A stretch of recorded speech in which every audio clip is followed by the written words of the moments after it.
ये आने वाले वक्त में शहरी भी ये चाहता है कि कोई तीसरा आदमी नुमाइंदगी करे और वो तीसरा आदमी इंशाल्लाह समाजवादी पार्टी से रहेगा। साई चैतन्य पैरामेडिकल कॉलेज लेकर आया है पैरामेडिकल काउंसिल और सरकारी नौकरियों के लिए उपयोगी पाठ्यक्रम।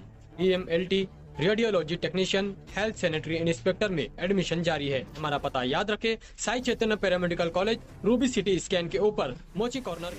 निहाल साहब का यौम पैदाइश का दिन है, इसीलिए आप सब लोगों को बुलाया गया है कि निहाल साहब इस शहर में हमेशा गरीबों और पावरलूम के ताल्लुक़ से इस शहर को बनाया, संवारा और आज ये शहर सबके सामने है।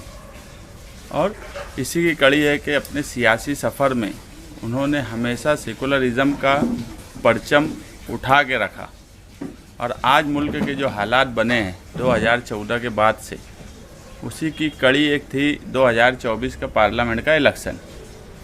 पार्लियामेंट का इलेक्शन में मालेगांव शहर में तमाम ही लोगों ने, यानी जितनी सियासी पार्टियां हैं छोटी बड़ी, सभी लोगों ने कांग्रेस पार्टी का काम किया। अब किसने कितना किया ये फील्ड पे सबको दिखा है, पूरे शहर को दिखा है कि किसने क्या काम किया है और उसका नतीजा वोटिंग परसेंटेज का जो रहा वो भी सबके सामने है। मुझे नहीं लगता कि मुझे किसी लीडर के बारे में बताने की कोई ज़रूरत है या किसी पार्टी के बारे में बताने की ज़रूरत है कि हमने क्या किया, राष्ट्रवादी वालों ने क्या किया, MLA ने क्या किया या दूसरी पार्टी वालों ने क्या किया। ये सब मरहला जो था वोटिंग के दिन, हम जब बूथ पर जा रहे थे, शान हिंद, मैं और हमारे साथ पार्टी के कुछ लोग थे, हम लगभग 80% बूथ पर विज़िट किए। लोगों की सबसे ज़्यादा परेशानी जो वहाँ देखी गई कि बहुत से लोग आए 2019 असेंबली की जो स्लिप थी वो लेकर अपनी ओर ढूंढते हुए हर बूथ पर हमको नज़र आए। हमारी खुद की समझ है कि अगर वोट कटी नहीं होती और ये परेशानी लोगों की नहीं होती तो परसेंटेज और बढ़ा होता, क्योंकि जब ऑफिशियल वोटिंग वाले दिन 63% आया तो हमने जो 17C फॉर्म पोलिंग एजेंट का जब हमने जमा किया, जो हम जितने पर हमने बैठाया था, तो उससे एक बात उसी वक्त वाज़ह हो गई थी कि परसेंटेज 63 नहीं है, उससे ज़्यादा है। और उस वक्त भी हमने कुछ मीडिया लोग के सामने ये बात रखी कि परसेंटेज जो है, हमारी खुद की समझ अभी भी यही है कि अगर 17C फॉर्म टोटल पार्टियों का ले लिया जाए जिन्होंने मालेगांव में काम किए थे, अब हर मालेगांव में बूथ वाइज काम अलग अलग यादी के हिसाब से दिया गया। बहुत ज़्यादा बूथ भी कुछ लोगों को दिए गए, हमको कोई बहुत ज़्यादा बूथ नहीं दिया गया, मगर उसके बाद भी हमने पूरे शहर में कामकाज किए। हम जब वो देख रहे थे कि पोलिंग एजेंट का जो 17C फॉर्म आया तो हमको उसी वक्त लग गया कि पोलिंग 70% के आसपास हुई है। और तभी यह एहसास हुआ कि अगर वोटिंग परसेंटेज और बढ़ा होता तो और प्लस पॉइंट होता, मगर मालेगांव शहर के लोग काबिल मुबारकबाद हैं कि इतनी बड़ी तादाद में पार्लियामेंट की वोटिंग करना, ये भी एक रिकॉर्ड है मालेगांव शहर में। और हम हमारी संविधान यात्रा से लेकर डोर टू डोर कैंपेनिंग से लेकर फतेह मैदान के जलसे तक हम एक ही बात बोलते थे कि पिछले तमाम ही पार्लियामेंट का इलेक्शन का जो परसेंटेज है उसका रिकॉर्ड इस बार टूट जाएगा, और मालेगांव शहर के लोगों ने वो करके दिखाया। अब बाकी जो है उम्मीदवार ने दूसरे हलके से कितनी वोट ली है इसकी मालूमात ली जा रही है, मगर एक बात जो कुल मिलाकर समझ रही है कि ये इलेक्शन एक तरफा, इलेक्शन शुरू होने से पहले जो लग रहा था कि धुलिया मालेगांव पार्लियामेंट एक तरफा बीजेपी का है, वैसे हालात बहरहाल नहीं बने, मुकाबला हुआ और कहीं ना कहीं ये बात आ रही है कि ये जीतेगा कि वो जीतेगा। 2019 में ऐसे हालात हमको उस वक्त नहीं दिखे थे। हमारा आज बुलाने का मेन मकसद था साहब की यौम पैदाइश के वक्त जो वोटर, क्योंकि अगर कोई भी इस शहर में किसी भी मामले में परेशान होता है तो सबसे पहले हमारी पार्टी वो मसला हल करने की तरफ जाती है। 2019 असेंबली का इलेक्शन हुआ, मुफ्ती इस्माइल साहब चुनकर आए, आसिफ शेख साहब हारे। उसके बाद उन्होंने डबल वोट कट करने के ताल्लुक़ से जो भी कार्रवाई की, उनकी ज़बानी थी प्रांत ऑफिस के बाहर के लगभग 35,000 रोड काटी गई। हमारी मालूमात में 40,000 रोड काटी गई। उसमें बहुत से मामला ऐसे सामने आए कि डबल ओट के साथ सिंगल लोगों की भी ओटें कट गई। लेकिन जिन लोगों की ओट कटी और जो उस वक्त एमएलए बने, जो आज भी एमएलए हैं, उन्होंने उनके ताल्लुक़ से कोई कोशिश नहीं की कि उनकी ओट बच जाए। अगर कोई सियासी दुश्मनी में कर रहा है और तुम आज पावर में हो तो उसको कहीं ना कहीं तुम्हारा काम है कि अपने लोगों को संभालना। मगर हम मुसलसल देख रहे हैं 5 साल से जो लोग भी मुफ्ती साहब के साथ में रहे, उनकी लिए पूरी दिल और जान से काम किया, वो सियासी पार्टी के वर्कर हों, वोटर हों या गली मोहल्ले के सोशल वर्कर हों, सभी लोगों को छोड़ दिया गया। कहीं पर किसी के ताल्लुक़ से अगर कोई परेशानी है, सियासी, समाजी, राशन कार्ड की, वोटर लिस्ट की या किसी भी तरह की, सिर्फ रिकॉर्ड के लिए अगर कोई सियासी पार्टी कुछ करती है तो रिकॉर्ड के लिए मुझे अच्छी से ख्याल है कि एक मर्तबा कुछ 150 कार्ड, पीले कार्ड बांट कर उसकी ऐसी पब्लिसिटी यूट्यूब और अखबारात में दी गई कि जैसे बहुत बड़ा कामकाज किया गया, जबकि वो हैंडीकैप और ये एक शासन का वो निर्णय था।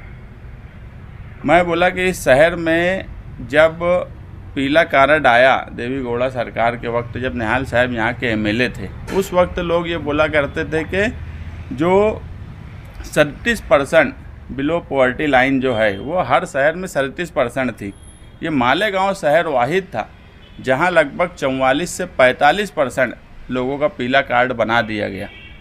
तो हम जो बोलते हैं कि दबदबा इसलिए बोलते हैं कि 37% ही अगर होता तो ये तो गवर्नमेंट की गाइडलाइन थी, वो तो कोई भी कर सकता था।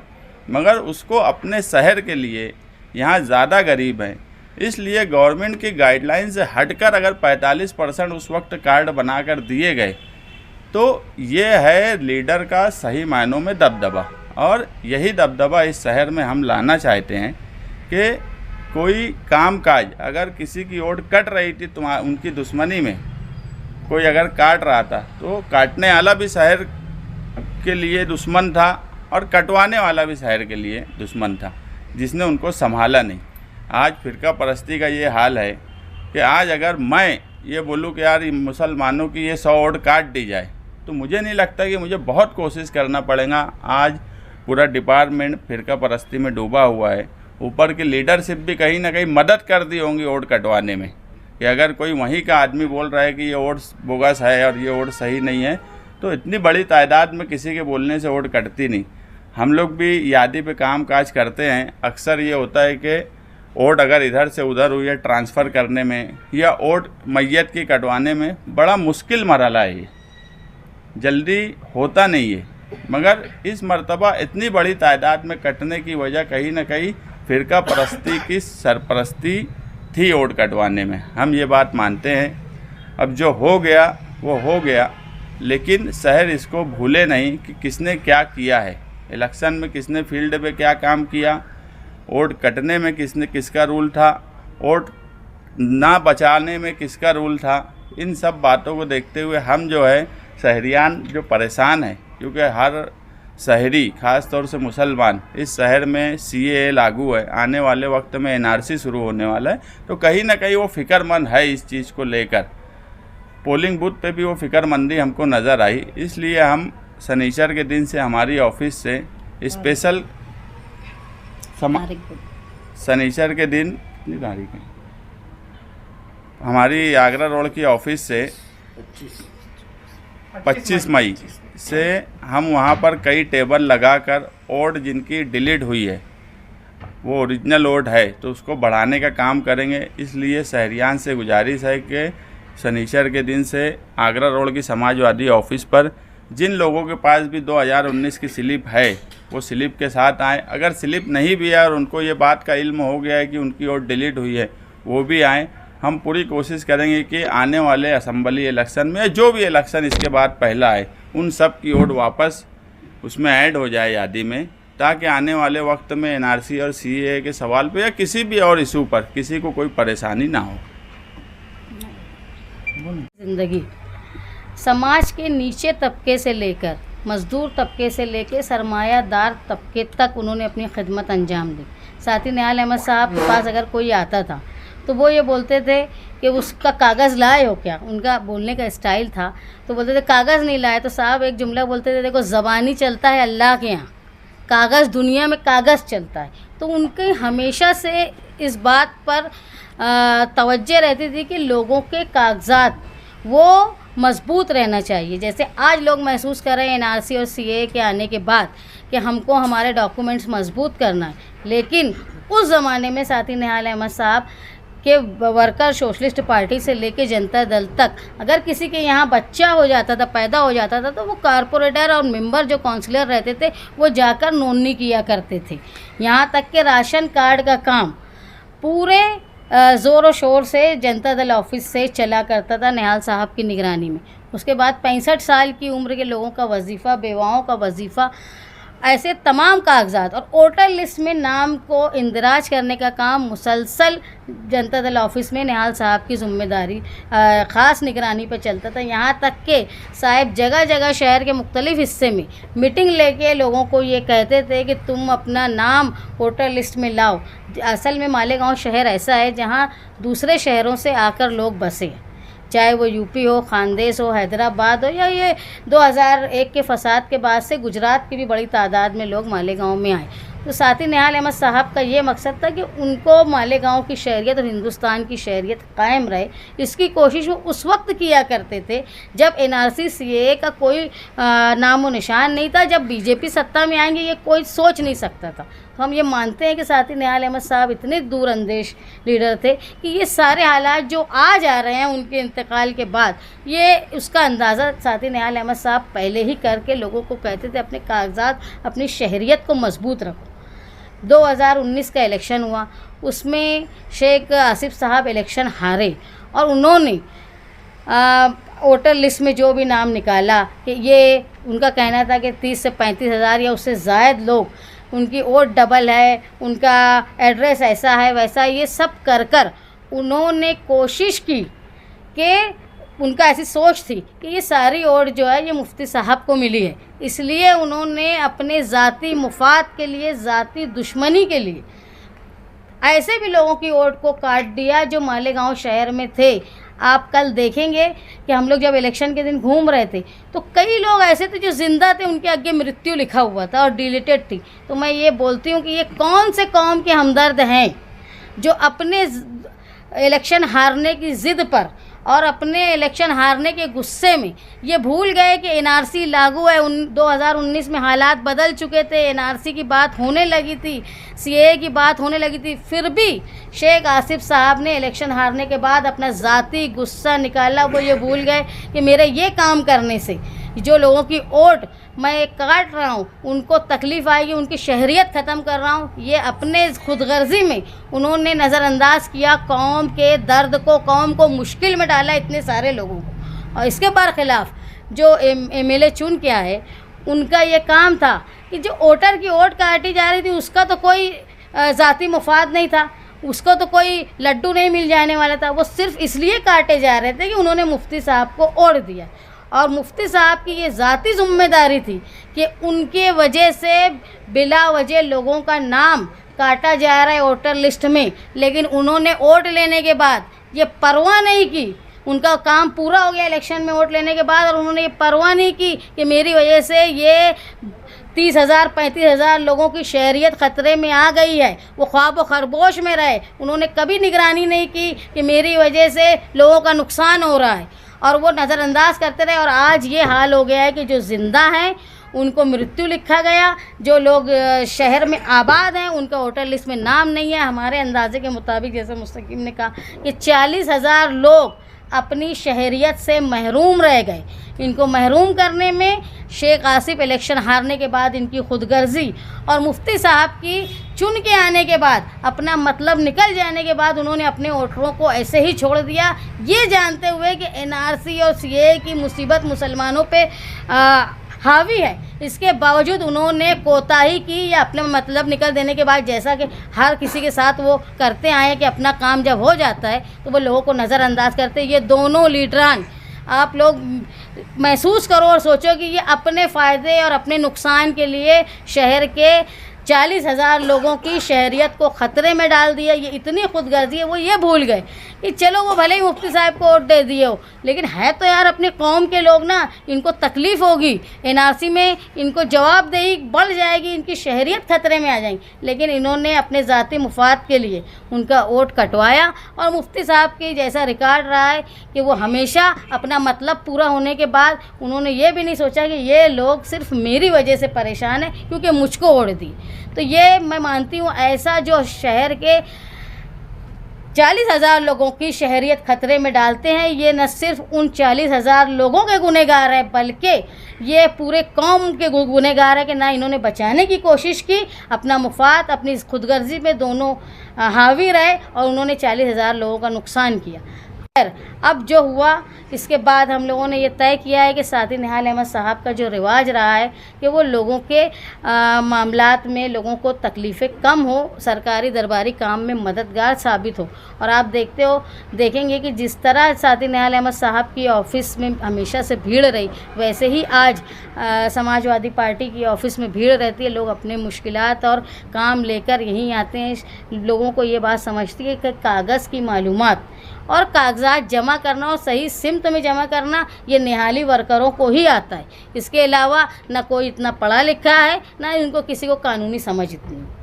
तो हम लोग शनिचर के दिन 25 मई से जो लोगों की वोट सियासी दुश्मनी में काट दी गई और सियासी फ़ायदा उठाने के बाद उनको रोड पे लावारिस छोड़ दिया गया, ये दोनों लीडरान की कोताही के बाद हम लोग ये जिम्मेदारी लेते हैं कि ऐसे लोग जिनकी वोट कट गई है बिला वजह, वो हमारे ऑफिस पे आए। हम लोग उनके लिए मखसूस इंतज़ाम करेंगे और पूरी कोशिश करेंगे कि जल्द से जल्द आने वाले इलेक्शन में उनका नाम दोबारा से वोटर लिस्ट में आ जाए। वोटर लिस्ट में नाम मतलब शहरियत, वोटर लिस्ट में नाम नहीं मतलब शहरियत नहीं।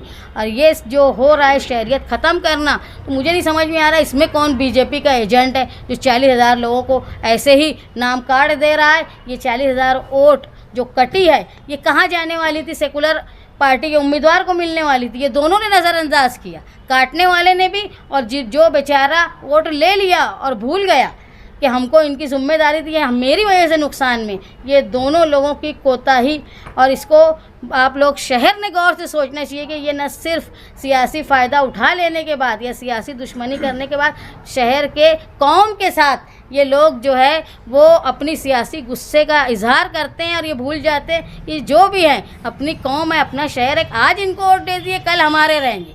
लेकिन ये सारी बातें अपनी सियासी लालच में इन लोगों ने नज़रअंदाज की। खैर, इसको शहर देखे, महसूस करे कि शहरियत आज इतनी मुश्किल में है, मुसलमान इतना परेशान है हिंदुस्तान का। उस वक्त ये हरकत करने वाले दोनों लोगों को याद रखे कि कल को कोई तकलीफ़ आ गई, हो सकता है 40,000 लोगों में से हम लोग 39 का ही काम कर पाए, हो सकता है कि हम उसमें से 100 लोग छूट जाएं। वो 100 लोगों का ज़िम्मेदार कौन हो? इसलिए ज़रूरी है वो तमाम लोग जिनके वोटर लिस्ट में नाम काटा गया है वो समाजवादी ऑफिस राब्ता, शान हिंद राब्ता ऑफिस आगरा रोड पर आकर अपनी वोट और अपने कागजात को जमा करवाएं। वो हमसे राब्ता कायम करें, हम उनको बताएंगे कि भाई किस तरह वोट बढ़ेगी, पूरी हम कोशिश करेंगे। और जो नए वोटर हैं जिनकी उम्र 18 साल हो चुकी है और उन्होंने अपने नाम का इंदराज नहीं करवाया है और जिनकी एक जगह से दूसरी जगह ट्रांसफ़र होने से वोट कट गई है या उनको ट्रांसफ़र करना है, तो वो सारे ऐसे लोग समाजवादी पार्टी की ऑफ़िस पर आए। ये हमारी इब्तिदाई प्रोग्राम है। इसके बाद हम कोशिश करेंगे कि लोगों के घर घर जाएं और उनको वोट और शहरियत, वोटर लिस्ट में नाम और शहरियत क्या है ये बताएं। क्योंकि हमारे ऊपर ये समझ लो कि अगर तीसरी बार बीजेपी हुकूमत आती है तो वो इतने सारा जो हवा हो गया कि बीजेपी ख़तरे में, उसके बाद भी अगर वो हुकूमत में आई तो समझ लो वो बहुत जहरीली होकर आएगी, जिसका अंजाम जो है वो और ज़्यादा हिंदुत्व और कम्युनलिज़म की तरफ जाएगी, लोगों को कम्युनल करेगी। इसलिए ज़रूरी है कि हम हमारे कागजात को पूरा करें और हम साथी निहाल अहमद साहब की जो रिवायत है उसको कायम रखेंगे। मालेगांव शहर में वो किसी भी पार्टी का वोटर हो, चाहे वो हमारे ख़िलाफ़ का हो, हमारा साथी हो या किसी का भी साथी हो। मालेगांव शहर की आवाम सबसे अव्वल है, सियासी फ़ायदा 2 नंबर पर। इसलिए आएँ और हम लोगों से राब्ता कायम करें और हम लोग उनकी पूरी रहनुमाई करेंगे और इंशाअल्लाह पूरी कोशिश करेंगे। आप लोग मीडिया वाले हो, आप लोगों से भी हमारी दरख्वास्त है कि आप भी लोगों में बेदारी पैदा करें कि अपनी वोट का इंदिराज करें और जिनकी कट गई है वोट वो उसको दोबारा वोटर लिस्ट में नाम लाने के लिए कोशिश करें। ये जो वोट कटी है ये किसी पर्टिकुलर इलाके से कटी है या पूरे शहर की कटी है? जो प्रेस कॉन्फ्रेंस लीग थी आसिफ शेख साहब ने अपने इलेक्शन हारने के बाद, तो उनका ये कहना था कि पूरे शहर के मुख्तलिफ़ इलाकों से वोट बढ़ाई गई है और वो वोट बोगस है। ये चक्कर में मैं ये मानती हूँ आसिफ साहब की इस हरकत से फ़िरका परस्तों को, बीजेपी को मौका मिला ये बोलने का। आप तो ये समझ लोगे उस वक्त वो रानी के बच्चे नहीं थे, नहीं तो वो भी आ जाते बोलने के मालेगांव में मुसलमान जो है वो एक आदमी 4-4 वोट झूठा वोटर है। इनकी इस हरकत से उनको फ़रोग़ मिलता। और दूसरी तरफ मुफ्ती साहब, जो लोग उनकी वजह से परेशान हैं, सिर्फ उनका गुनाह ये था लोगों का कि वो मुफ्ती साहब के वोटर है, वो उनको बचाने की कोशिश नहीं की है। ये सिर्फ सियासी आदमी नहीं, ये अगर उनको मिल्लत का दर्द होता तो वो ये सोचते कि यार आज NRC का मामला है, CAA का मामला है, कहीं मुझे वोट देने की वजह से ये लोग मुसीबत में न फंस जाए। लेकिन वो भी उन्होंने किसी तरह, वो सिर्फ माइक में बोलते हैं कौम और मिल्लत की बात, लेकिन कहीं अंजाम नहीं देते, कहीं उनका अमली तौर पे कोई काम नज़र नहीं आता। मुफ्ती साहब को आमदार बनाने में आप लोगों का भी साथ रहा है, पूरे शहर ने देखा।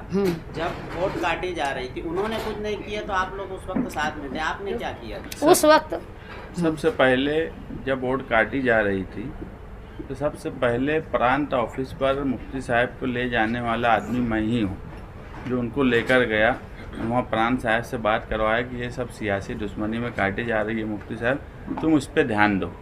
और प्रांत से पूरी बातचीत करने के बाद वो मुझे बोले कि यार अपने जो है अपने उस वक्त उनके पास वो संपर्क था कि अपने संपर्क कार्यालय से कामकाज अच्छे ढंग से शुरू करेंगे, मगर उसके बाद उन्होंने शुरू नहीं किया क्योंकि लेकिन हम लोगों ने हमारी राब्ता ऑफिस, जो पहले जनता दल राब्ता ऑफिस थी और उसके बाद समाजवादी की राब्ता ऑफिस से हम लोग मुसलसल नए वोटरों का नाम वोटर लिस्ट में इंदिराज का काम कर रहे हैं और जो ट्रांसफ़र के लिए भी बोल रहे हैं। लेकिन लोगों में बेदारी नहीं थी, बेदारी क्योंकि कोई बीच में इलेक्शन नहीं आया। अब ये इलेक्शन आया तो लोगों को ये समझा कि हमारी वोट कट गई। ये सियासी दबदबे की कमी थी कि वो इलेक्शन हारने के बाद भी उन्होंने वोट को कटवा दिया और ये इलेक्शन जीतने के बाद भी बचा नहीं पाए। मुझे ये लगता है कि ऐसे लोग, इनकी दुश्मनी की वजह से मौका मिला बीजेपी को, 40,000 लोगों की वोट काटने का मौका मिला। ये दोनों एजेंट का काम कर रहे हैं। तैयारी आपकी है या फिर आपका गठबंधन किसी और से होगा तो आप उसके साथ जाएंगे या कोई आपके साथ? जो हम अखिलेश जब समाजवादी में गए, अखिलेश यादव साहब से मिले, अबू हाशिम आज़मी साहब से मिले, तो एक बात हमारी तरफ से भी क्लियर थी और उनकी तरफ से भी थी कि असम्बली इलेक्शन तुमको लड़ना है और हमारी भी मर्ज़ी थी पूरी ताकत से असम्बली इलेक्शन लड़ना। आज जो सियासी हालात शहर में दिख रहे हैं कि MLA और साबिक MLA ये दोनों से बहरहाल नाराज़गी है। इसका सबूत था फतेह मैदान का जलसा कि जो लोगों के गुमान में नहीं था कि फतेह मैदान में इतना कामयाब जलसा होगा, तो ये कहीं ना कहीं इन दोनों की नाराज़गी है। और हमको पूरा यकीन है कि शहर में पीछे 25 साल 99 के बाद से आज 25 साल होने पे आया है, वो 25 साल की तारीख भी जल्द ही आने वाली है। तो इन 25 सालों में शहर में ना डेवलपमेंट का जैसा काम होना चाहिए था वैसा हुआ और शहर का जो दबदबा था वो ख़त्म होता चला गया। इसलिए आने वाले वक्त में शहरी भी ये चाहता है कि कोई तीसरा आदमी नुमाइंदगी करे और वो तीसरा आदमी इंशाअल्लाह समाजवादी पार्टी से रहेगा।